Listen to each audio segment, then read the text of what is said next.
Today, we would like to discuss the energy efficiency reform, and joining us in the studio for that is Olena BaidaO, state expert of the Directorate of Energy Efficiency at the Ministry of Regional Development. Hello, Olena. Thank you. Thank you Great to for be being here. with us in the studio. So, before we start our discussion, let's watch a short video, a short clip, and let's let our audience have a brief introduction with it.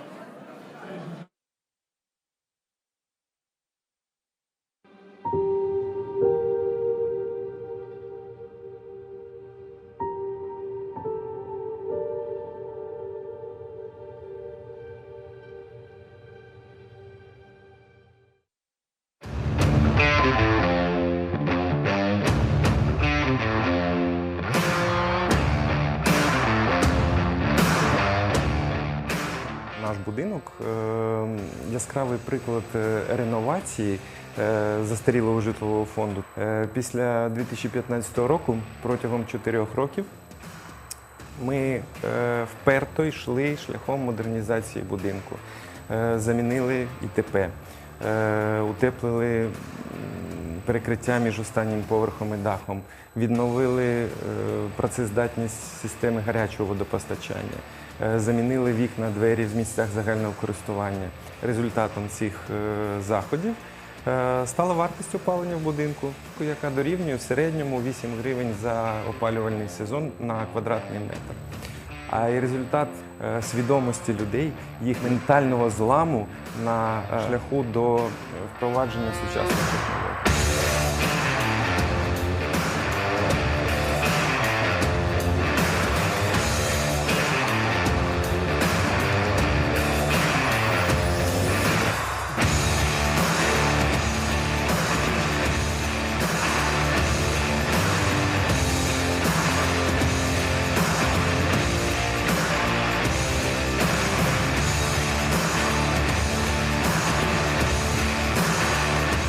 Будемо утепляти пінопластом 5,15-кою, плюс кругом вікон порадив енергоаудитор, це буде мінеральна вата.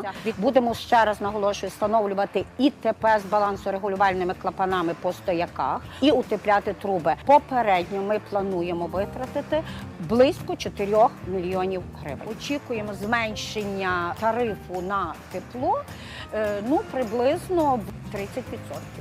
Щоб менше платити і бути в теплих квартирах.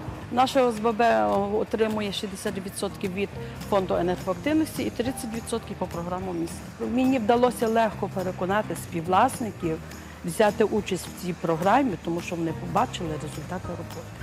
Та головне перед тим, як починати, не боятися і вірити в те, що все вдасться.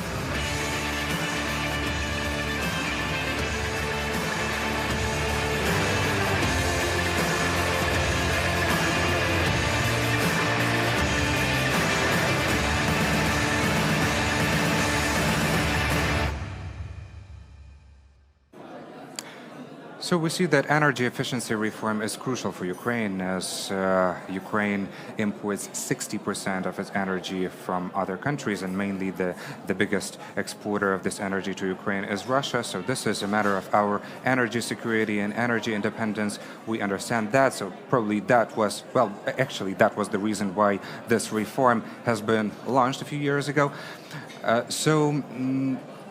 The very important thing is that the main consumer of the energy, and exactly in particular heating energy, are just ordinary people, right? Residents of Ukraine with their homes and villages, towns, cities, etc. So could you please tell us, how does the government address this issue with the energy efficiency to be implemented around the residential areas? Thank you for the question. So yes, on the one hand, the energy efficiency helps us to pursue Ukraine, which is self-sufficient. But on the other hand, we think that the households are in the heart of our reform. And we aim to create the comfort of living at the same price as it is now, or even cut the bills.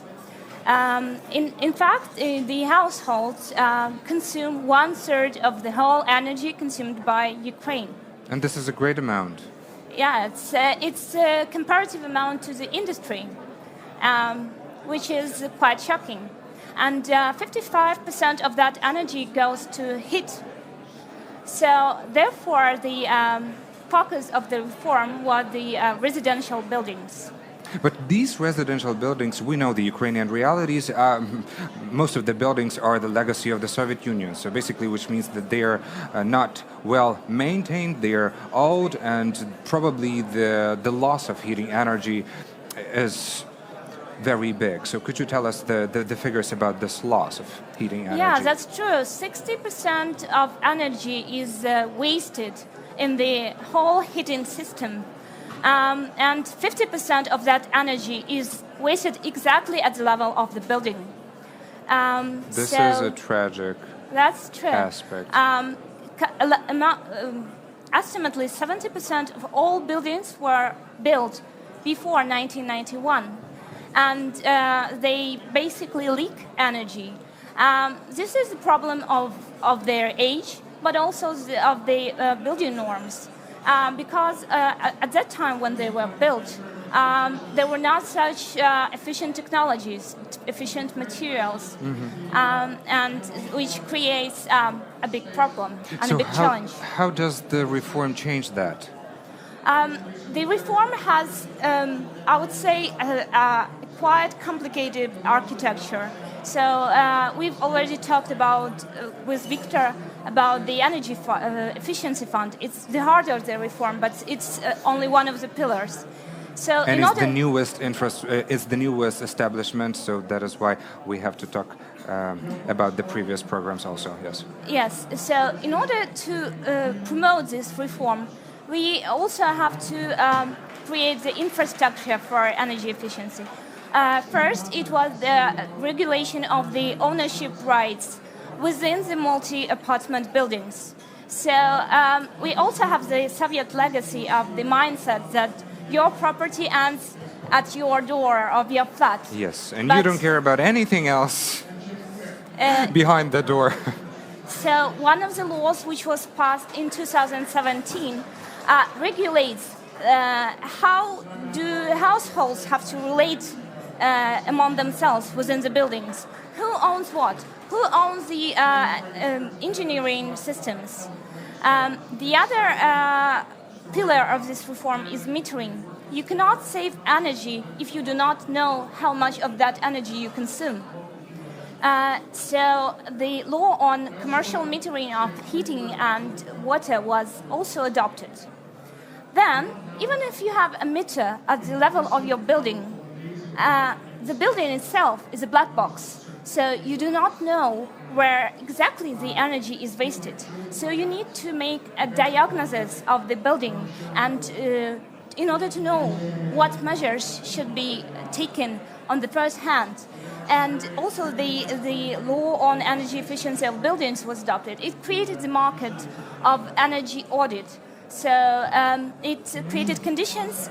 Who can do energy audit? What is the system? And what are the minimum requirements for the buildings? So basically this energy audit would certify some particular building for the participation in the energy efficiency program.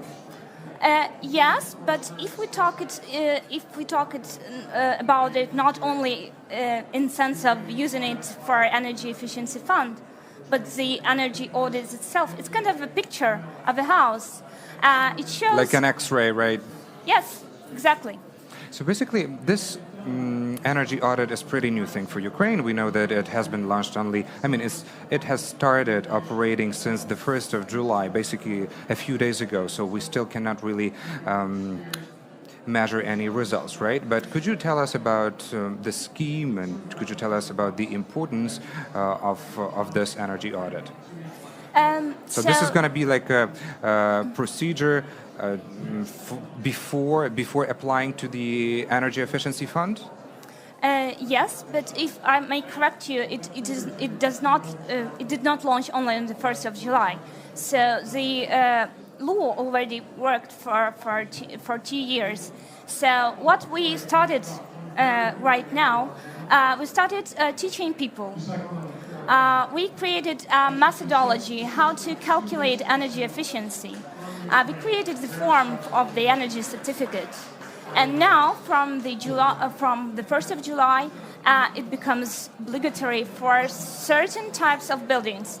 It's obligatory for new buildings. It's obligatory for public buildings of state government and of the municipal government, which also has some particular requirements.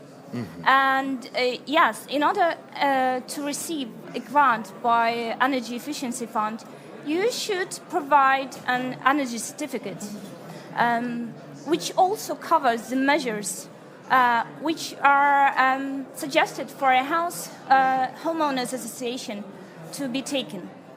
So, if we spoke about this energy audit as a part of this application process to the Energy Efficiency Fund, could you please tell us more about this Energy Efficiency Fund? Because we only know that it has been established in 2018. It started operating, but didn't really start full operational service, right? It's in the testing mode.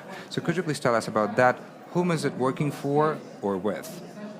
Well, the recipients of the Energy Efficiency Fund are a homeowners association. But to be honest, the recipient is not the correct word here, because homeowners association are the drivers of this reform, not only recipients. So it's an institution which will partly cover the cost of eligible measures. So basically, it has two packages. So-called package light has some particular measures like installing an individual heat system substation or changing windows. And the package B, which is a comprehensive thermal innovation, it covers the insulation of the whole building.